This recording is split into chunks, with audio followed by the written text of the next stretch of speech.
Hi friends, welcome to Akshutharika channel. இன்றைக்கி நம்ம என்ன பார்க்க போகிறோம் அப்படின்னு பார்த்தீங்கன்னா, நம்மெல்லாம் காலேஜ் ஸ்கூல் எல்லாமே படிச்சுட்டு வந்திருப்போம். அப்போல்லாம் ஃப்ரெண்ட்ஸ்குள்ளே சண்டை அப்படின்னா அது அதிகபட்சம் ஒரு 2 நாள் இல்லை அதிகபட்சம் ஒரு 3 நாள், அவ்வளோதான் அதனுடைய வேலிடிட்டியே. அதுக்கப்புறம் ஏதோ ஒரு விஷயங்களுக்காகவும் ஏதோ ஒரு இதுக்காகவும் நம்ம அவங்கள்ட்ட பேச வேண்டி வரும், நம்ம பார்க்க வேண்டி வரும்.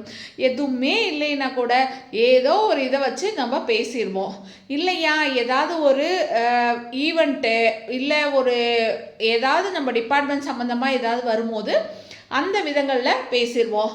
அதாவது இப்போ நான் அதிகமாக பார்க்கறது என்ன அப்படின்னு பார்த்தீங்கன்னா, அந்த ஈகோ அப்படிங்கிற ஒரு கிளாஷ் அதிகமாக இருக்குது. இன்றைக்கி நம்ம இப்போ இருக்கும்போது நம்ம செய்யறது எல்லாமே கரெக்டாக தான் தெரியும். ஆனால் நம்ம இந்த காலேஜை முடிச்சுட்டு ப்ரொஃபஷன் வேலைக்கு அந்த மாதிரி வெளியில் போகும்போது அப்போ நம்ம யோசித்து பார்த்தோம் அப்படின்னா, இந்த விஷயத்துக்காகவா, இந்த ஒன்றுமில்லாத விஷயத்துக்காகவா நம்ம இவ்வளோ நாள் அவங்கக்கிட்ட பேசாமல் இருந்தோம், அவங்கக்கிட்ட பண்ணாமல் இருந்தோம் அப்படிங்கிற மாதிரி யோசிக்க தோணும். இன்றைக்கி அதுவும் இந்த ஜென்ரேஷனில் எமோஷன்ஸ் அப்படிங்கிறத பயங்கரமாக எக்ஸ்பிரஸ் பண்ணுறாங்க. அந்த காலத்தில் தவறுகளும், அதாவது 90s பீரியடில் தவறுகளும் தண்டனைகளும் கம்மியாக இருந்தது.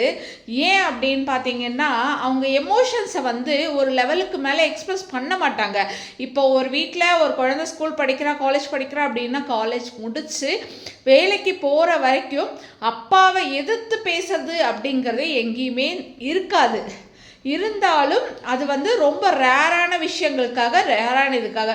பட் இப்போத்தைய ஜென்ரேஷன் எப்படி இருக்காங்க அப்படின்னா, எல்லாத்தையுமே எமோஷ்னலாக அணுகுறாங்க, எமோஷ்னலாக இது பண்ணுறாங்க.